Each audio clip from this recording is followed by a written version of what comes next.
Hi guys, my name is Irene and today I wanted to show you a bit of working process on this piece. I'm trying to be a visual artist. I'm trying to explore different ways, different mediums to express myself with visual art, and recently I've been exploring the digital medium. I'm still a complete beginner in that respect, but I must say I'm very pleased to see quick progress with the help of learning platforms, learning videos in platforms such as Skillshare or YouTube. So I've been able to self-teach myself with the use of these incredibly interesting and useful videos. So let's start talking about this piece and the inspiration behind the piece. So a couple of months ago, probably it was 1 month ago, I was lucky enough and I had the great pleasure to visit a beautiful, incredible village in the Cotswolds here in the UK. It's called Stow-on-the-Wold. I hope I'm pronouncing it correctly. I'm not British, I'm Italian, so I hope I'm pronouncing the name of this beautiful place correctly. But it's a very small village in the Cotswolds, in the enchanted Cotswolds, which I suggest you visit if you can, because it's a beautiful place. And the main attraction in this place is the so-called Tolkien door. So basically there's a beautiful Gothic church in this village, and it's called St. Edward's Church, and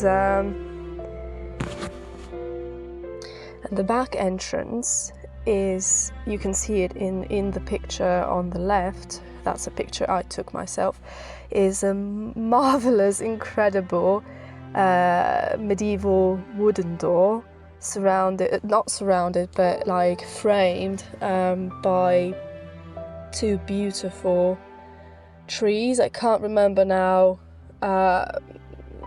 what you call the trees in English. Let me just do a quick research and I'll be right back to you. Okay, so the trees are yews, spelled Y-E-W,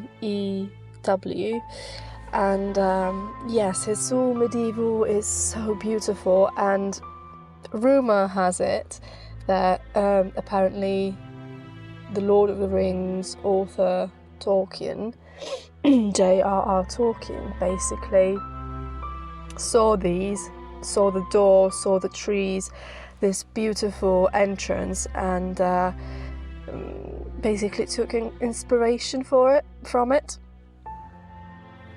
And I can totally see why. I mean, it's something that would inspire any fantasy Gothic enthusiast such as myself.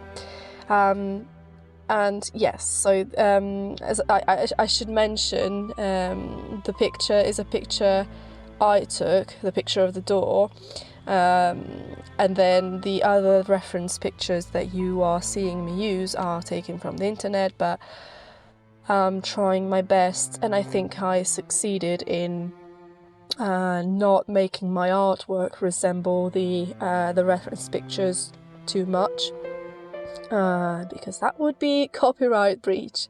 But no, I just basically use them to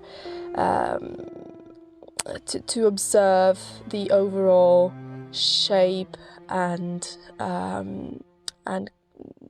details of the trees, but somehow managed to make it something completely different in my artwork. So let's dive into a more art talk typical topic, For today I chose the topic concerning the urge to create, which is something, I mean, it's a broad topic, and I just want to just highlight a few interesting aspects of a topic which would be otherwise too broad for a 20-minute video.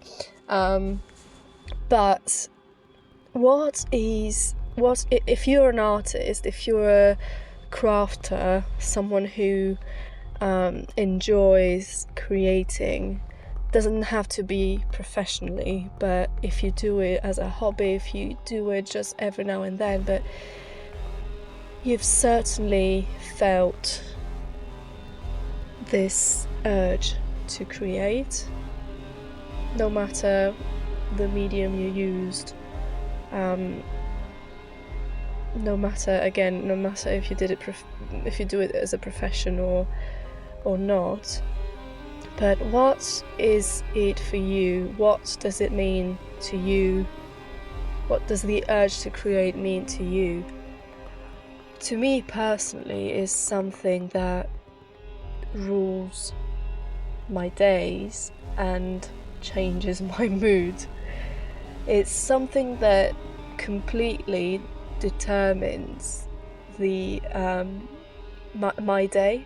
Every single day in my life is determined by my urge to create, whether I am feeling any urge to create or not.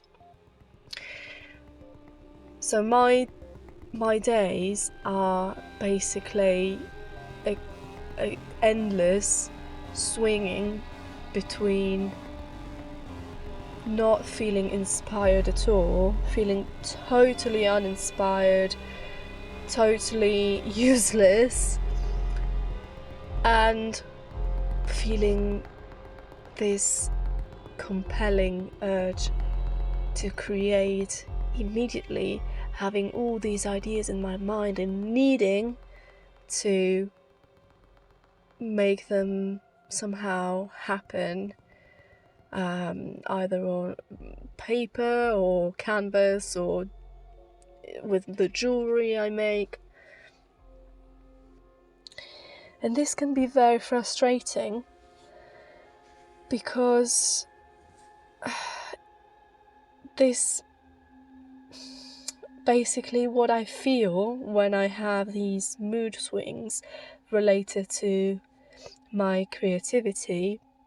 What I feel is that if I'm not creating, or if I don't have any ideas in my mind, if I'm feeling uninspired, I have almost no reason to I don't want to say no reason to be in this world, because that's a bit of an exaggeration, that's too dramatic, but if I'm not creating every single minute, if I'm not doing something productive every single minute of my life, I feel like I'm wasting my time on this earth. Yes, that's what it is.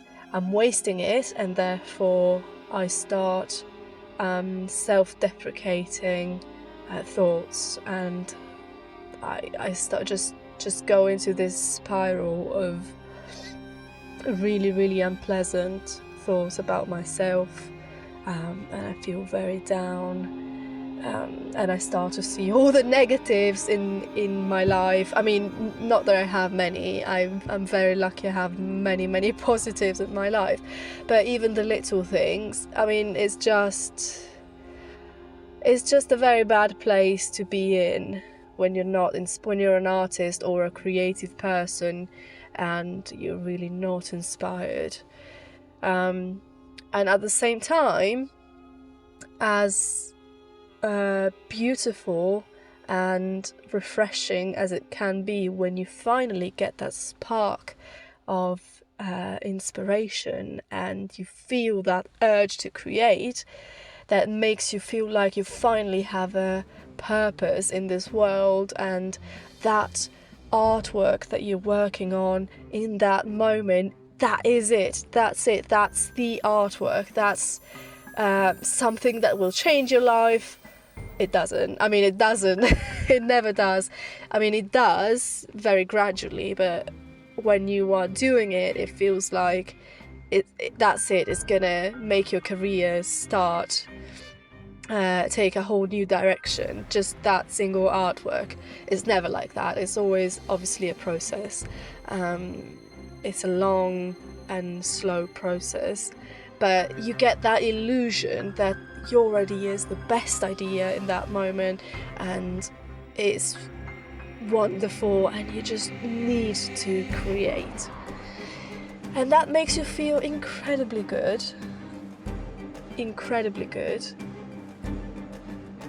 Until you've finished, until you've done it.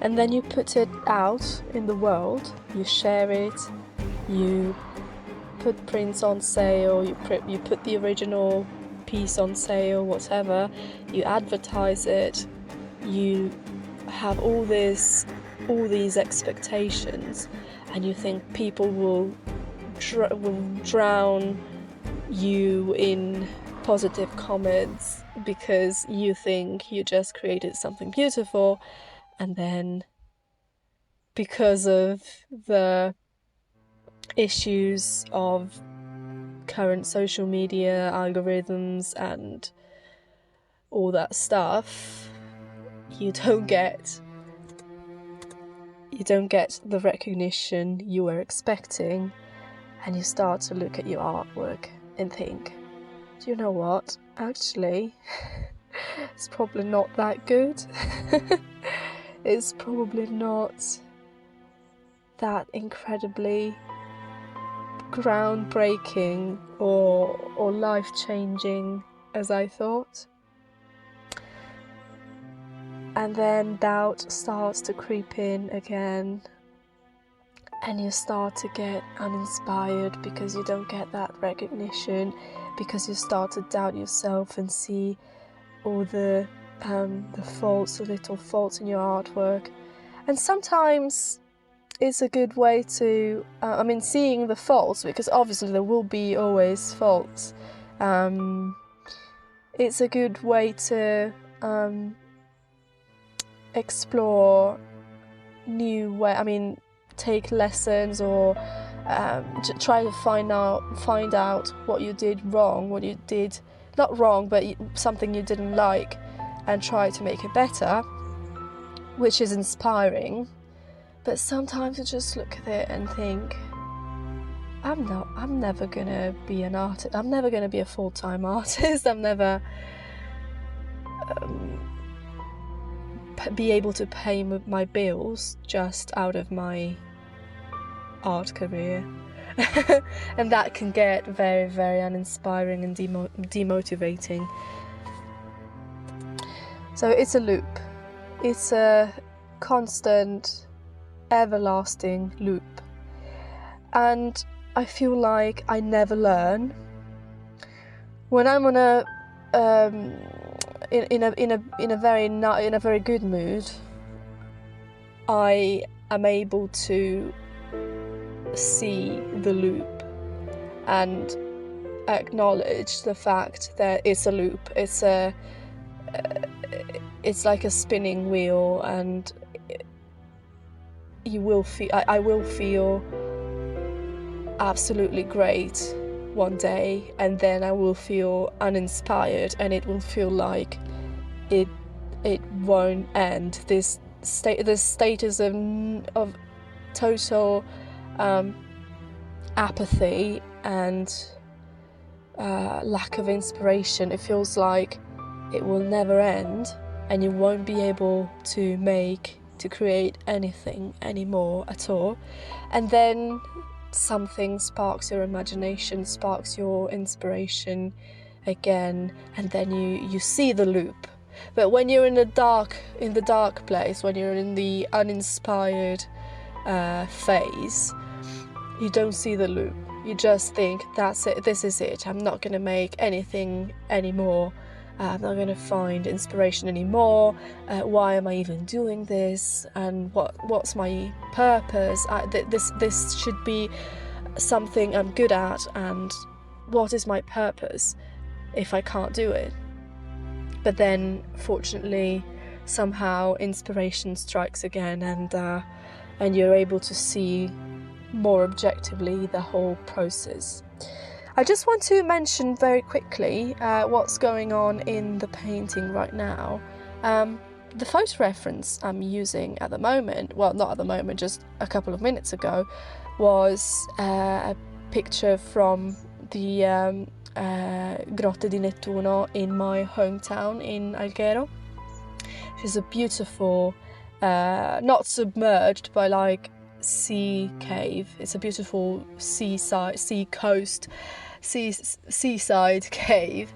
In English it would be something like the Neptune Grotto or Neptune Caves, and I thought in this kind of fantasy like moody painting, something hanging from the ceiling resembling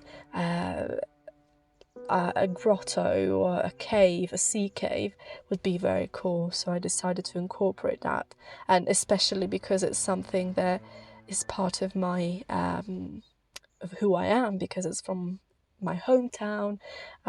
It's a place that I visited several times and it's stunning.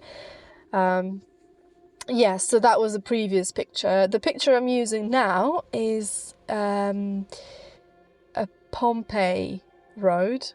So not sure if I'm sure actually you are familiar with Pompeii, which is a beautiful historic town in southern Italy.